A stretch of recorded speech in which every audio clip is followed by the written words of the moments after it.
Hello there, and welcome to Navigating Life as an Immigrant Woman, where we share stories and challenge you to expand your thinking and leverage your immigrant advantage. If you are on that journey of becoming a successful woman, you are in the right place. Welcome to episode 8 of Becoming a Successful Immigrant Woman series. On the last episode, we explored 3 ways to build your confidence internally, focusing on that internal work that you have to do. We talked about self-confidence as not only an important aspect of an immigrant woman's success journey, but a very crucial one. I intentionally started with building your confidence internally because when you work on you and your internal confidence, you become more comfortable with your abilities, your personality, and your beauty.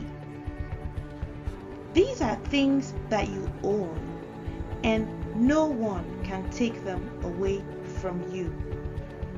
If you missed last week's episode 7, that talked about this, I recommend you listen to it.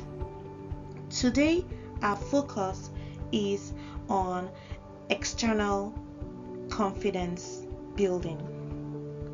For clarity, I'm going to distinguish internal confidence from external confidence before I share 3 ways to build your confidence externally. When I say internal confidence, for me, it's confidence that's about how I think and feel about myself. And this can change depending on seasons and situations I find myself in and how I respond to these. Let me give you an example.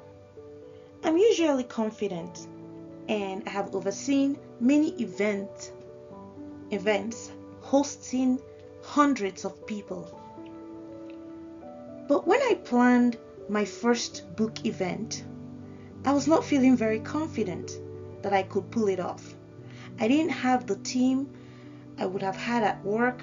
I didn't have as much resources, and honestly, hosting my own in-person event was a scary thought. In addition to applying the 3 things from last episode, I also engaged my trusted network and friends, along with some of the external factors I'll share shortly. Talking about external factors, for me, it includes my appearance, my courage, my brand. Let me share a secret with you about confidence.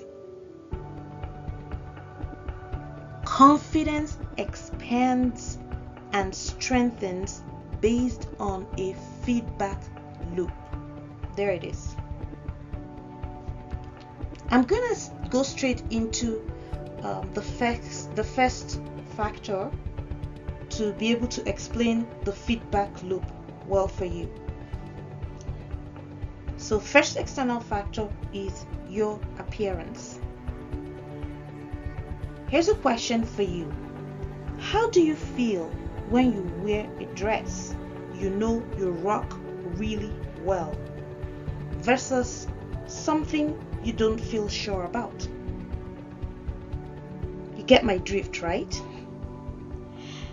For me, I know that red and yellow work really well for me. So those are my go-to when I need that power. If you can see me, I'm doing the power in quotes. Literally. For me, it's whether it's the dress, it's the shoe, or even the accessories. I try to get red or yellow on me. And so, how does the feedback loop work here? If you're dressed nicely, Usually, you will carry yourself with confidence. Your posture exudes confidence. People notice and compliment you, and you smile. You smile more, and you're relaxed. And then you attract more positivity and people. And what does this do for you? Well, it keeps growing and building your confidence. So just by wearing something really nice and appearing really nice, you're already working on your confidence externally. The second external factor to help build your confidence is exercising. I know. Exercise gets your happy hormones, that's what I call them, your happy hormones elevated, and it's very invigorating. There's a saying that I keep in my head. I learned it from somebody, and it's motion is lotion. It's actually a natural thing. We're made to move so that the things inside our body too can move and move well.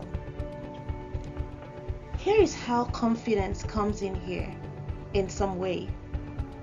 Because exercise requires consistency, discipline, and hard work, not only do you see results in your muscles, your health, and your weight, you will begin to see progress in other areas of your life as well. So other goals you have set or may have not even set, once you start exercising, for some reason, it just helps to start putting other things in place. And you're consistent, you're disciplined, you will get the result from your hard work. Now, the third one is your posture and body language. As we know, people, myself included, make an impression of others even before they speak to us.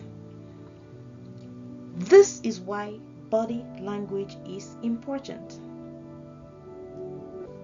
Also, because a lot of women, especially immigrant women, tend to make ourselves smaller and shrink when we are not sure of culture or something, whether it's in a meeting, whether it's just hanging out with people we're not really sure, we've never played golf or something like that. What do?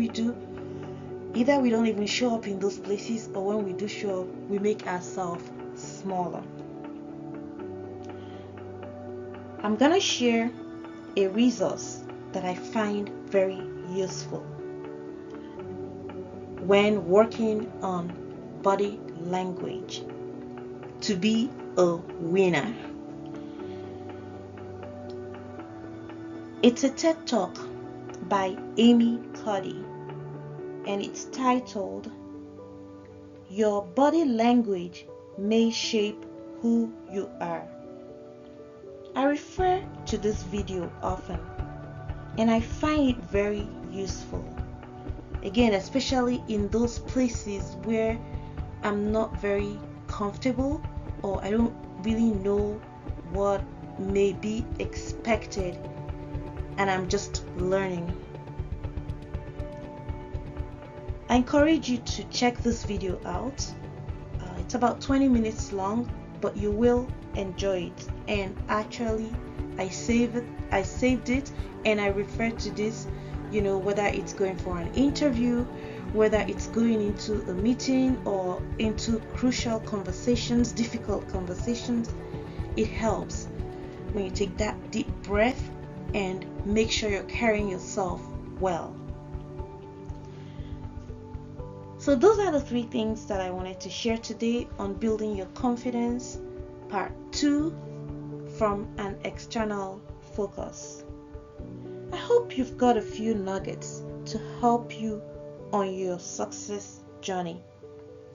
I have a request. If you enjoyed this episode, subscribe to this channel and share it with others as well. Thank you so much. Be well, and I will see you in the next episode.